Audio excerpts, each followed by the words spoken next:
Khalil Bangkalan itu terkenal wali. Nah, satu ketika Bupati Bangkalan itu zaman Syekhona Khalil pengen mantu. Nah, nguji kewalian Syekhona Khalil, saya mau mantu. Ini musim hujan, mohon 7 hari 7 malam jangan hujan. Baik, kalau engkau wali pasti bisa lah Syekh. Ya, aku memang wali kata Syekh. Nulis di atas kertas itu, udah ini nanti dilipat terus dipaku di atas pintu. Kertas itu dipaku di atas pintu. Bener-bener 7 hari 7 malam gak hujan. Akhirnya setelah selesai pesta, bupatinya pengen ngerti ini tulisannya apa kok hebat. Ternyata tulisannya nggak panjang, cuman Bupati Walak Raja.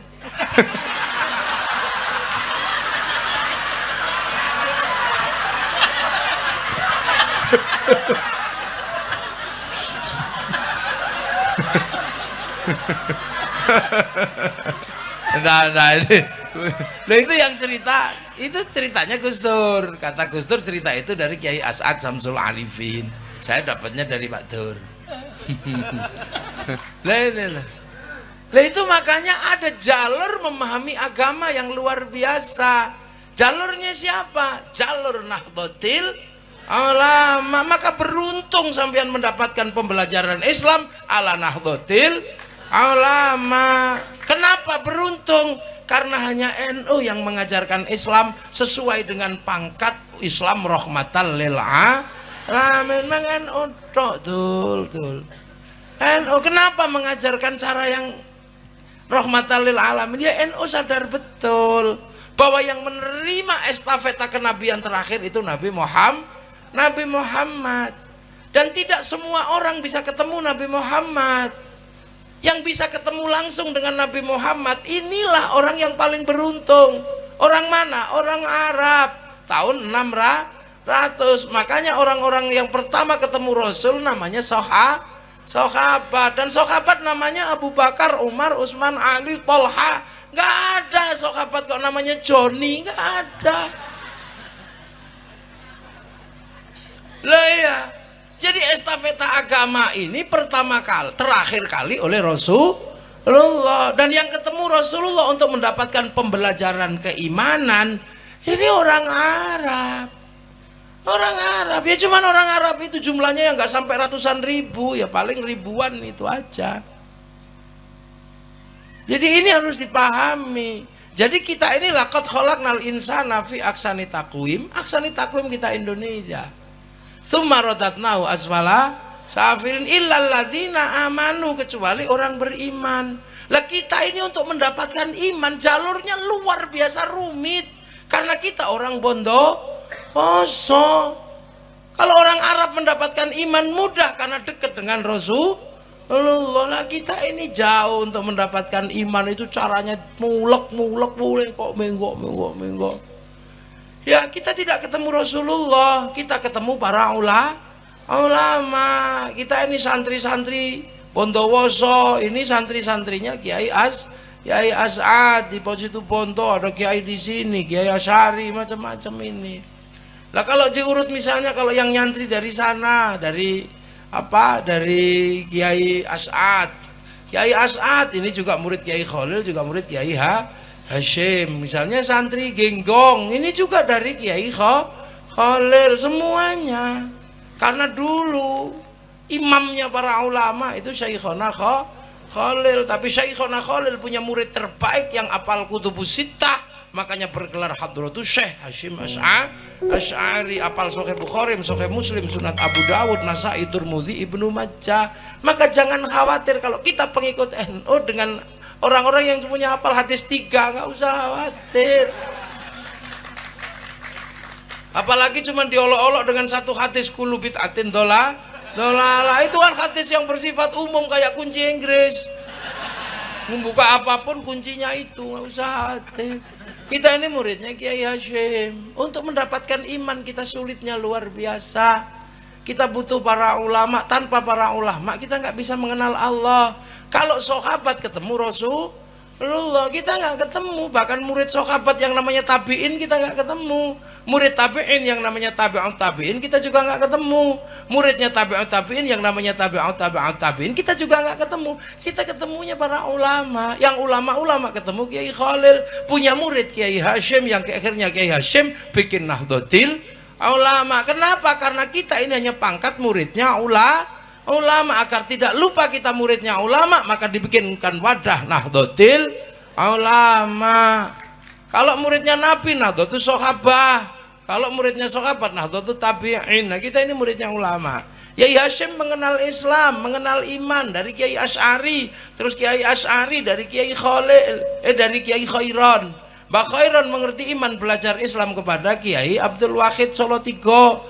Itu belajar kepada Kiai Abdul Halim Boyolali, muridnya Kiai Sufyan Tuban, muridnya Kiai Jabar Tuban, muridnya Kiai Abdurrahman Lasem, muridnya Kiai Abdul Halim Benowo, muridnya Mbah Cokrojoyo Sunan Geseng, muridnya Sunan Kalijaga, muridnya Sunan Bonang, muridnya Sunan Ampel, muridnya Mbah Ibrahim Asmoro Kondi, muridnya Syekh Jumadil Kubro, muridnya Said Muhammad, muridnya Said Ahmad Jalaluddin, muridnya Said Abdul Malik, muridnya Said Alawi Amil Faqih, muridnya Said Ahmad Sokhib Mirbat, muridnya Said Ali Khalid Qasam, murid Said Alwi, murid Said Muhammad, murid Said Alwi, murid Said Ubaidillah, murid Said Ahmad Al-Muhajir, murid Said Isa, murid Said Muhammad, murid Said Ali Uraidi, murid Said Ja'far Shadiq, murid Said Bakir, murid Said Ali Zainal Abidin, murid Sayyidina Hasan Husain, murid Sayyidina Ali. Lah ini yang belajar langsung pada Rasulullah Muhammad sallallahu alaihi wasallam. Makanya kita ini diajarkan ahli sunnah wal jamaah. Ahli sunnah wal jamaahnya Nabi, sahabat wal jamaahnya sahabat tabi'in, wal jamaahnya tabi'in tabi'ut tabi'in. Lah kita ini wal jamaahnya ulama yang bertempat di pondok yang bentuknya pesek-pesek, rembes. Maka cara mengajar ahli sunnah wal jamaahnya pun tetap sama, rukun iman rukun Islam, tapi cara ngajarnya beda. Lah ini yang harus dipahami. Jadi ahli sunnah itu tidak berhenti wal jamaah itu sampai di sahabat, sampai kita ini wal jamaahnya ulama. Betul, jangan terus begitu. Sahabat ya di sana itu nggak dituliskan Quran. Kenapa sahabat apal Quran? Karena Quran berangsur-angsur, makanya tidak ditulis. Karena apal tidak perlu membaca. Saya hafal wajahnya istri saya, maka kemana-mana nggak pernah bawa fotonya. Bagi yang fotonya dibawa kemana-mana, waspada, itu berarti suamimu belum hafal. Nah, hafal. Tapi begitu sahabat itu meninggal, ya begitu sahabat itu Rasulullah meninggal, sahabat harus nuliskan Quran kepada tabi'in. Itu pun sudah ribut masalah bid'ah antara Sayyidina Umar, Sayyidina Abu Bakar. Bid'ah itu ribut. Tapi sahabat Umar tetap nulis. Akhirnya tulisannya sahabat Umar atas manuskrip yang diberikan oleh Zaid bin Sabit, nggak ada masalah, ketemu. Tapi begitu sahabat meninggal, tabiin harus ngomong tabi'ut tabi'in. Dikasih Qur'annya sahabat nggak bisa baca karena longkek-longkek kayak cacing. Maka dikasih titik-titik sama Abul Aswad Ad-Du'ali tahun 65 Hijriah. Disebar lagi titik-titik, gak cukup, dikharokati sama Syekh Khalil bin Ahmad Al-Faraidi tahun 150.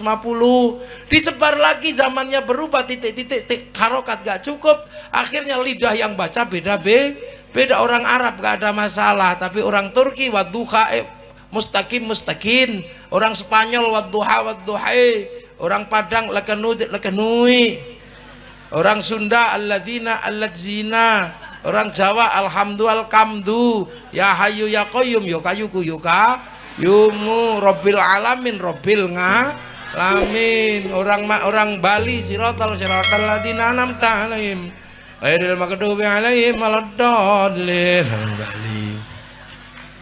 Orang Bugis alaihim, seluruh dunia berubah. Orang Madura saya nggak tahu cara bacanya awal.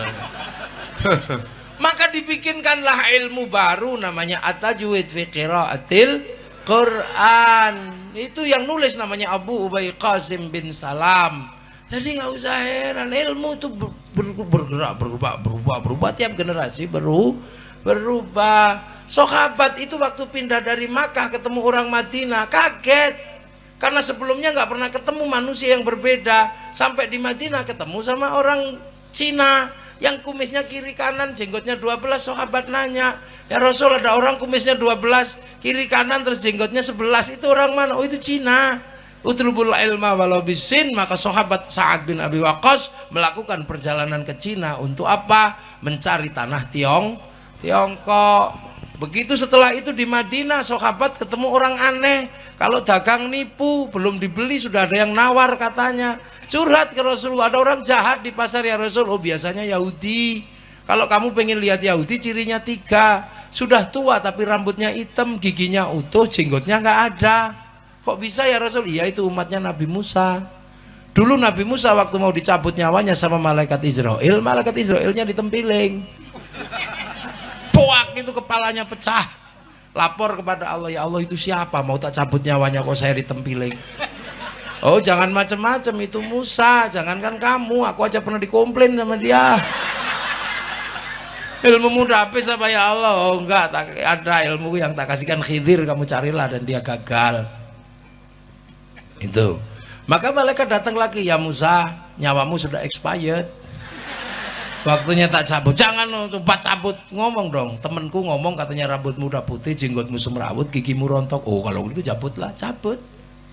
Lah orang Yahudi mikir Nabi Musa dicabut karena giginya rontok, jenggotnya semrawut, rambutnya putih, maka akhirnya dia nyemir rambut, menyukur jenggot, memperbaiki gigi supaya kalau malaikat Israel datang, oh belum waktunya.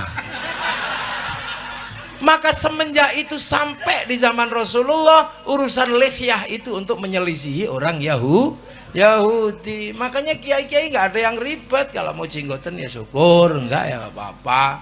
Tapi masalah jenggot menjadi ribut karena Kiai Said mengatakan orang jenggotnya panjang goblok, itu aja yang jadi ribut. Dan memang saya setuju dengan kalimat itu. Loh ada sebabnya. Kenapa sampai Kiai Said orang alim bisa bikin statement begitu? Karena ada orang yang tiba-tiba mengatakan Wali Songo itu gak ada. Wali Songo tidak ada, itu fiktif lah. Orangnya namanya Zainal Abidin, jenggotnya panjang. Akhirnya sama Kiai Said diolok-olok, dasar orang kalau jenggotnya panjang itu goblok. Ya itu yang olok-olok Wali Songo gak ada yang berjenggot itu. Akhirnya dia bales, Kiai Said yang goblok. Orang penerus Wali Songo kok mengatakan orang berjenggot itu goblok, padahal seluruh Wali Songo itu berjenggot. Lah katamu kemarin Wali Songo gak ada, kok sekarang ada dan berjenggot. Nah itu aja sebenarnya asal muasalnya. Tapi goreng sana goreng sini karena ada yang bawa bimoli kemana-mana. Goreng daging ayam, daging sapi, daging ikanan, ada begitu itu. Lah ini loh, jadi anak kita, orang-orang kita mesti cerdas melihat ini. Nah itu makanya urusan lihyah. Islam kemudian berubah, geser lagi kemana? Geser ke Persia. Ketika di Persia ketemu budaya orang Majusi, rajanya namanya Rustum, orang Jawa menyebutnya Rustam. Itu raja Majusi yang diislamkan oleh Sayyidina Ali. Karena Raja Rustum ini masuk Islam, maka kemudian tidak lagi menjadi Majusi, tidak lagi menyembah api. Nah setelah tidak menyembah api, api Majusi itu biasanya ditaruh tinggi, namanya Manaro. Begitu ikut Islam, apinya dibuang, Manaronya ditaruh di depan masjid. Nah seluruh kaum muslimin lihat Manaro di depan masjid kok bagus, maka kaum muslimin berlomba-lomba bikin Manaro. Sampai Bondowoso namanya menara atau menoro. Dan perkawinan antara Sayyidina Husain dan putra Raja Rustum melahirkan Sayyid Ali Zainal Abidin.